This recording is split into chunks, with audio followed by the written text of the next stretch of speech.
ونعوذ بالله من شرور أنفسنا وسيئات أعمالنا من يهده الله فلا مضل له ومن يضلل فلا هادي له أشهد أن لا إله إلا الله وأشهد أن محمدا عبده ورسوله اللهم صل وسلم وبارك على نبينا محمد وعلى آله وصحبه ومن اتبع بهداه إلى يوم القيامة.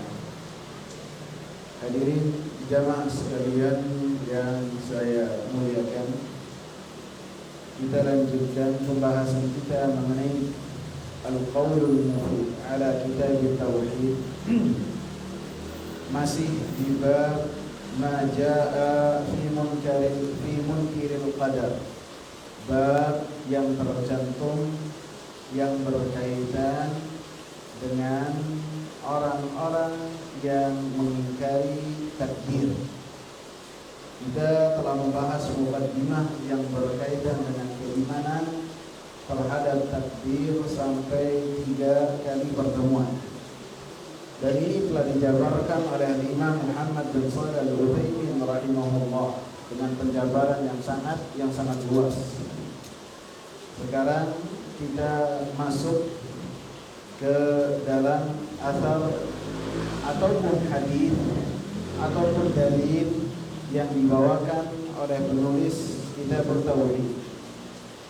Wa qala Ibnu Umar, berkata Abdullah ibn Umar, walladzi nafsu Ibnu Umar biyadi, dan demi jiwa Ibnu Umar di tangannya, law kana li ahadin mithlu Uhudin dhahaban, kalau seandainya bersama dengan mereka gunung Uhud yang berisi emas, atau emas yang sebanyak dan sebesar gunung Uhud, thumma anfaqahu fi sabilillah, kemudian dia nafkahkan emas yang banyak tersebut di jalan Allah, ma qabilallahu minhu, maka Allah subhanahu wa ta'ala tidak akan menerima darinya hatta yu'mina bil qadar, sampai mereka beriman terhadap takdir. Thumma istadalla biqaulin Nabi sallallahu alaihi wasallam, kemudian Abdullah bin Umar mengambil dalil dari perkataan Nabi sallallahu alaihi wasallam, al-imanu an tu'mina billahi wa malaikatihi wa kutubihi wa rusulihi wal yawmil akhiri wa tu'mina bil qadari khairihi wa iman adalah engkau beriman kepada Allah subhanahu wa ta'ala, beriman kepada malaikat-malaikatnya, kitab-kitabnya, rasul-rasulnya, ataupun dia masih ada sisa-sisa debu yang menempel pada tubuhnya, pada bajunya. Ini. Yang kedua, dia masih muda, rambutnya hitam semua. Yang ketiga, la ya'rifuhu minna ahad. Kata perawi, tidak ada yang mengenal orang ini. Seharusnya dia bukan orang luar kota, berarti orang Madinah ada yang mengenal, tapi ini tidak ada yang mengenal. Mau dikatakan dia orang Badui, orang Arabi, tapi tidak melakukan perjalanan, mau dikatakan sebagai penduduk Madinah, tidak ada yang mengenal. Kemudian orang ini duduk dan mendekat kepada Nabi sampai menempelkan lututnya kepada lutut Nabi sallallahu alaihi wasallam. Kemudian menanyakan kepada Nabi sallallahu alaihi wasallam, "Akhbirni 'anil iman." Engkau kabarkan kepadaku tentang iman. Maka Rasulullah sallallahu alaihi wasallam menyebutkan hadis yang tadi saya bacakan, rukun imannya yang 6. Kemudian selesai membacakan dan selesai membawakan dan menjawab, orang ini mengatakan shadaqta, engkau benar. Para sahabat heran, kalau dia ngomong engkau benar berarti lebih paham. Kemudian bertanya lagi tentang Islam, tentang ihsan, tentang hari kiamat dan tanda-tanda hari kiamat. Setelahnya pergi berlalu. Beberapa hari kemudian Rasulullah bertanya kepada Umar, wahai Umar, apakah engkau tahu siapa orang yang bertanya tadi? Siapa yang bertanya kemarin itu tentang iman, tentang Islam, tentang hari kiamat? Maka kata Umar bin Khattab, perawi hadis ini mengatakan apa? Allah wa Rasuluhu a'lam. Saya enggak tahu. Maka Rasulullah sallallahu alaihi wasallam mengatakan, fa innahu Jibrilu atakum yu'allimukum dinakum. Sesungguhnya yang datang pada saat itu adalah malaikat Jibril. Malaikat Jibril mengajarkan kepada kalian agama kalian. Sehingga hadis ini adalah hadis yang besar. Hadis ini dicantumkan oleh Al-Imam Muslim di hadis yang pertama dalam Sahih Muslim. Hadis ini hadis Jibril dicantumkan oleh Al-Imam Muslim dalam kitab Sahihnya dalam hadis yang pertama. Adapun dalam Sahih Bukhari hadis yang pertamanya apa? Innamal a'malu binniyat. Dua-duanya dari Umar Ibn Khattab radhiyallahu anhu. Dan oleh Al-Imam Nawawi rahimahullah, dua hadis ini ditaruh berurutan dalam Arba'in An-Nawawiyah. Hadis innamal a'malu binniyat ditaruh di hadis yang pertama, dan hadis Jibril, hadis yang sekarang kita bahas potongannya itu ditaruh.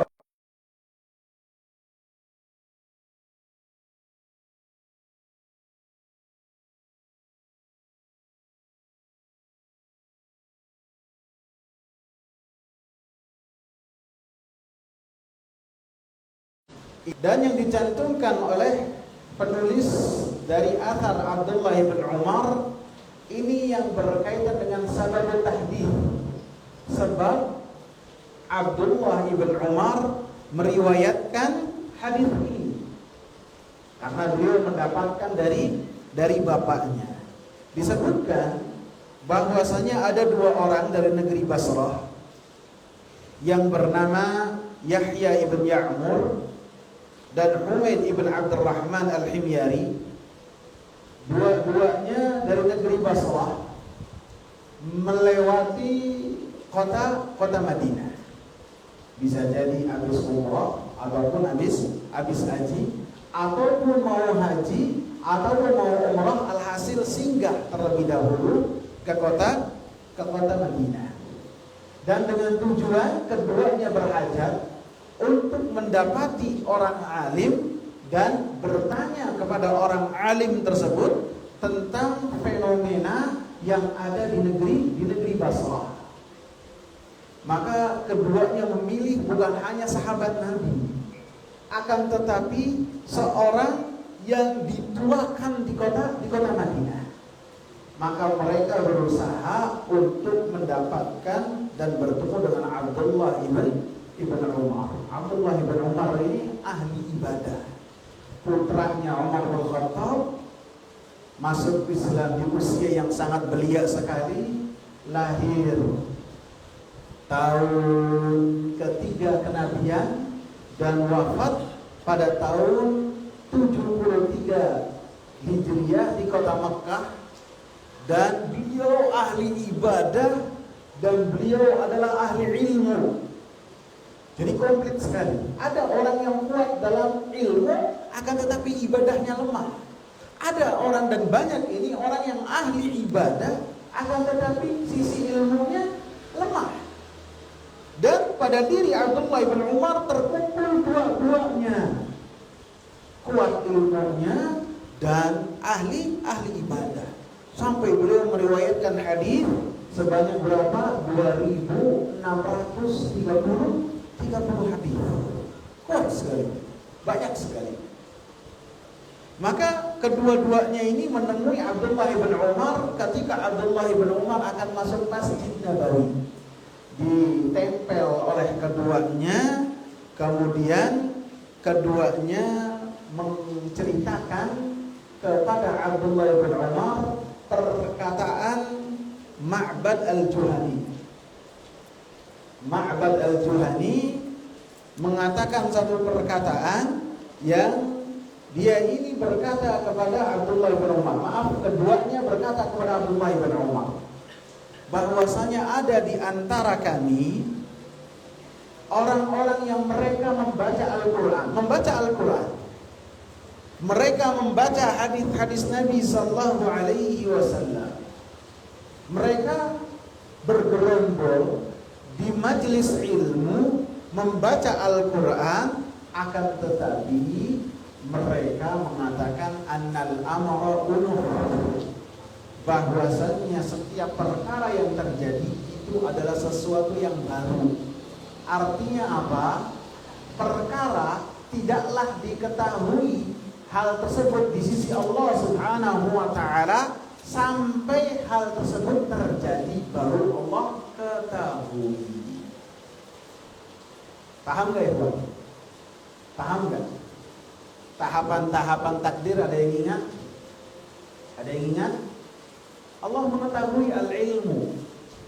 Yang kedua, al-kitabah. Yang ketiga, al-masyiah. Yang keempat, al-khalq. Yang pertama mengetahui, yang kedua al mahfud, yang ketiga dikehendaki, dan yang keempat diciptakan. Maka mereka mengingkari takdir ini dari akarnya. Allah Subhanahu wa ta'ala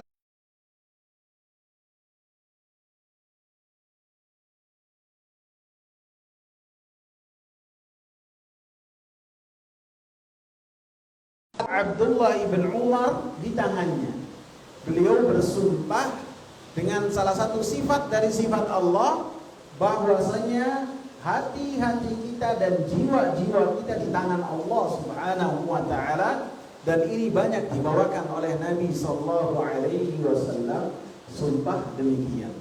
Lau kana li ahadin mithlu Uhudin dhahaban, apabila salah seorang di antara mereka memiliki emas sebanyak gunung Uhud. Gunung Uhud itu luasnya 3 kilo dan panjangnya 7 kilo. Kalau ada orang yang memiliki di antara mereka emas sebanyak itu, ada nggak? Kelihatannya nggak ada. Seandainya mereka memiliki, kemudian mereka nafkahkan itu semua di jalan Allah, di tempat yang disyariatkan oleh Allah, dalam keadaan ikhlas mengharapkan apa yang ada di sisi Allah Subhanahu wa ta'ala, ma qabilallahu minhu hatta yu'mina bil qadar. Allah Subhanahu wa ta'ala tidak akan menerima amal perbuatan mereka, nafkah mereka, sedekah mereka, walaupun jumlahnya besar, walaupun mereka ikhlas, tidak akan diterima ibadah-ibadah mereka, termasuk hal ini, sampai mereka beriman terhadap takdir. Sampai mereka beriman terhadap takdir. Sampai mereka meyakini terhadap takdir dengan keimanan yang benar, maka mereka diterima amal solehnya.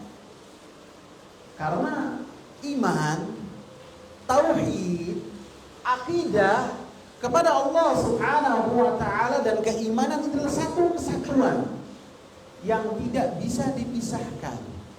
Dan Rasulullah sallallahu alaihi wasallam menyebutkan, dan Abdullah bin Umar pun mengatakan, haddatsani abi, bapak saya menceritakan kepada saya.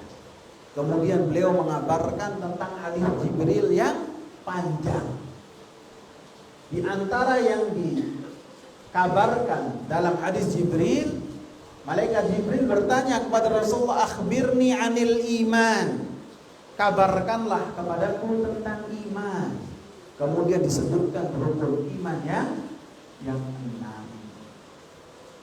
Di dalam athar Abdullah bin Umar ini, jamaah sekalian yang saya muliakan, Abdullah bin Umar menghukumi bahwasanya ibadah seseorang tidak akan diterima oleh Allah Subhanahu wa taala sampai keimanannya itu benar. Sampai seseorang memiliki keimanan kepada Allah Subhanahu wa taala dengan imannya yang benar. Apabila seseorang tidak memiliki keimanan kepada Allah Subhanahu wa taala dan menjaga rukun iman yang 6, maka mau sebesar apapun ibadah dia tidak diterima oleh Allah Subhanahu wa taala. Dalam surat An-Nisa ayat 124, "Wa man ya'mal minas salihati min dzakarin aw untha wa huwa mu'minun faulaika yadkhulunal jannata wala." Siapa yang beramal dengan amal soleh, amalnya ikhlas sesuai dengan apa yang dicontohkan oleh Rasulullah, baik dari kalangan laki-laki ataupun perempuan, seseorang tidak dikatakan sebagai takwa kecuali berlandaskan dengan tauhid dan keimanan yang benar. Dalam surat At-Taubah ayat 54, Allah Subhanahu wa taala katakan, "Wa ma mana'ahum an tuqbala minhum nafaqatuhum illa annahum kafaru billahi wa birasulihi." Dan tidaklah menghalangi mereka untuk diterima nafkah mereka, sedekah mereka, ibadah mereka, kecuali karena mereka kufur kepada Allah, kufur kepada Rasulullah sallallahu alaihi wasallam. Artinya Abdullah bin Umar menghukumi orang-orang yang tidak beriman terhadap takdir sebagai orang-orang yang kafir, orang-orang yang tidak beriman kepada Allah, sehingga amal solehnya tidak diterima oleh Allah Subhanahu wa taala. Aisyah radhiyallahu anha pernah bertanya kepada Rasulullah, karena Aisyah ini punya kerabat yang kerabatnya pada zaman jahiliyah dikenal dengan kedermawanan yang luar biasa. Namanya Abdullah bin Jud'an. Abdullah bin Jud'an sama kakeknya Aisyah, Abi Quhafah, ini sepupu. Jadi masih kerabatnya Aisyah radhiyallahu anha. Maka Aisyah bertanya kepada Rasulullah, "Ya wahai Rasulullah, ini Abdullah bin Jud'an ini dermawannya luar biasa dia. Apakah dia masuk surga?" Maka kata Rasulullah, "Orang ini tidak beriman terhadap hari akhir. Tidak pernah berdoa kepada Allah, ya Allah ampunilah aku di hari pembalasan." Sehingga setiap amal yang dilakukannya tidak dikategorikan sebagai ketakwaan kepada Allah Subhanahu wa taala, walaupun amalannya diakui oleh seluruh manusia yang ada di kota Mekah. Dan Rasulullah pun mengenal Abdullah bin Jud'an karena zamannya sangatlah berdekatan dengan Rasulullah sallallahu alaihi wasallam. Alhasil dari hadis ini, hadis Abdullah ibn Umar dalam hadis Jibril, Rasulullah sallallahu alaihi wasallam menyebutkan tentang keimanan kepada Allah, kepada malaikat-malaikatnya, kepada kitab-kitabnya, rasul-rasulnya, hari akhir, dan yang keenam Rasulullah ulang keimanan, wa tu'mina bil qadari khairihi wa syarrihi. Engkau beriman kepada takdir, baik yang manis buat engkau ataupun yang pahit buat engkau yakini bahwasanya itu semua telah ditakdirkan oleh Allah Subhanahu wa taala. Kemudian dalil yang kedua, wa an Ubadah ibn Samit, dari Ubadah ibn Samit, annahu qala li ibnihi, bahwasanya beliau berkata kepada putranya, "Ya bunayya innaka lan tajid hatta ta'lama anna ma asabaka lam yakun liyukhti'ak wa ma akhta'aka lam yakun liyusibak. Sami'tu Rasulullah sallallahu alaihi wasallam, bahwasanya keislaman beliau dari kalangan Ansar, dari kalangan Khazraj, ini termasuk orang-orang yang pertama. Beliau wafat pada tahun 34 Hijriah di kota Ramlah di Palestina. Dan beliau ini menghadiri semua peperangan yang diikuti oleh Rasulullah sallallahu alaihi wasallam. Peperangan yang diikuti oleh Rasulullah antara 18 sampai 19 peperangan, 17, 18, 19. Di antara 3 bilangan ini, Ubadah bin Samit menghadiri semua peperangan Rasulullah sallallahu alaihi wasallam. Dan beliau pun termasuk orang yang sahabat yang ikut dalam membebaskan kota Mesir, dan seperti yang saya sebutkan, beliau wafat di kota Ramlah di Palestina. Bahwasanya beliau berkata kepada putranya, ini menunjukkan bahwasanya seorang ayah harus memperhatikan dan memperhatikan akhlak dari anak-anaknya, senantiasa memberikan nasihat yang berkaitan dengan anak dan keluarganya, dan ketika memberikan nasihat dengan ungkapan-ungkapan yang lembut yang menunjukkan bahwasanya nasihat tersebut datang dari seorang ayah yang sayang kepada anaknya.